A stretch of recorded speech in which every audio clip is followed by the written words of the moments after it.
All right, Dexter Henry here. I'm in studio with my guys, Jonathan Macri from the Knicks Film School and CP the Fanchise from Knicks Fan TV. And we were here ready to film this week's episode of New York Got Game, and then some news came down. Guys, we have to react to this.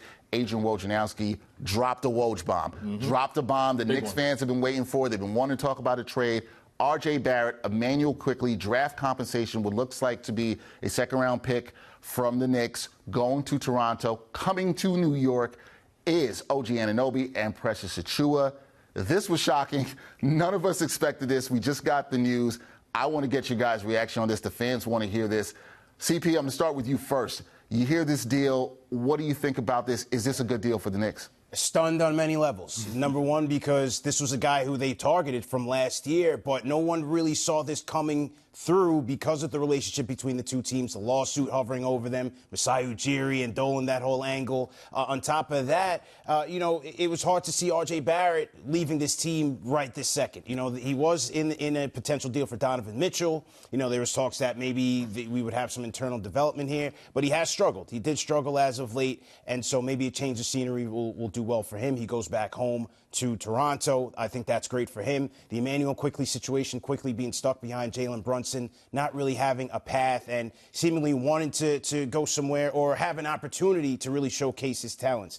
It's unfortunate because I like Quickley. I like the impact that he gave to this team, especially as a closer and especially off of the bench. However, in OG Anunoby, you're getting your defensive versatility. You're getting a wing. I've been saying for so long now, we need a wing. And you're getting some three-point efficiency. And so you're getting now a better fit in that starting five. And it's not the star player that everyone's looking for. But with this Knicks team, it may take a couple of tinkering, a couple of tweaks to this roster to get it right. Right now, you need defense. You need three-point efficiency. That's what OG Anunoby is going to bring.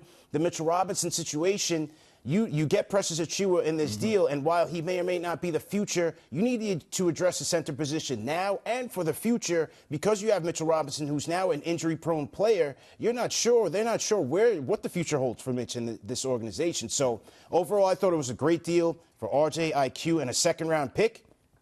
You still have most of your first-round picks in your stable. You can still go and upgrade. And, again, you have to think smaller pieces to ultimately get to the larger goal. So that's the thing for me that I was a little shocking here, and you could jump in on this, J-Mac. I was a bit shocked that this only took a second-round pick with the players attached. Now, there's going to be some people in the fan base, and you guys are well plugged in with that. They're going to say, oh, well, we lost Immanuel Quickley here, fan favorite. Some people who still believed in RJ Barrett, although he's been struggling.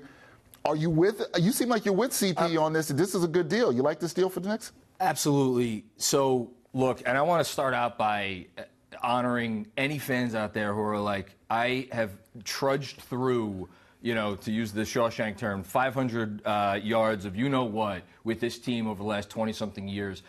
I finally got a couple of guys that I could really wrap my arms around and feel like they're my own. Some people are in the IQ camp. Some people are in the RJ camp. Some people are in both camps. I get it. Sometimes a deal makes too much sense to pass up.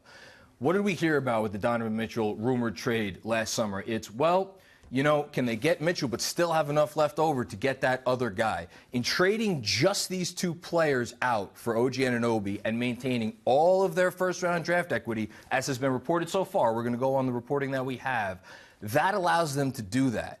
And then you look at the players involved in the deal. CP hit on a lot of it. I'm going to actually look at it from Toronto's angle for a quick second. Where was the logical landing place for Immanuel Quickley? It was alongside a big wing who initiates the offense, so he could be the nominal point guard, but really he doesn't have to do as much initiating as maybe in some other situations. That's the situation he's in now next to Scotty Barnes. Makes perfect sense for him. They needed that player. And then for RJ, going home to Canada, hopefully that kind of helps him find some consistency. And then on top of all that, you look at the Knicks, who are building around Jalen Brunson and Julius Randle, who are two immensely talented offensive players, but struggle on the defensive end. What do they need to make it work? That skeleton key wing, right, who can create a little bit, can be effective off the ball with his jump shot behind the three-point arc, and most importantly, can be the type of, and you said this, CP, the versatile wing that can cover. If you need him to cover a center, he could do that. If you need to cover a point guard, he could do that. Put him anywhere on the floor. And there aren't many of those guys out there, let alone guys out there who are available. So for them to get this guy, and I understand the talent going out the door is significant, to get him without unloading all of your draft picks, I have maybe not a home run, but right now it's hard not to feel great about the deal. Yeah, it's really hard not to feel a way about the deal, and that Knicks fans are going to dissect this more. I know you guys will be doing this. We are going to talk more about this deal on the upcoming episode of New York Got Game. Check that out. But I was blessed to have two of the best Knicks content creators in studio with me as the deal broke down. You heard their reactions to it. We have so much more coming your way on SNY and the New York Post. Stay tuned.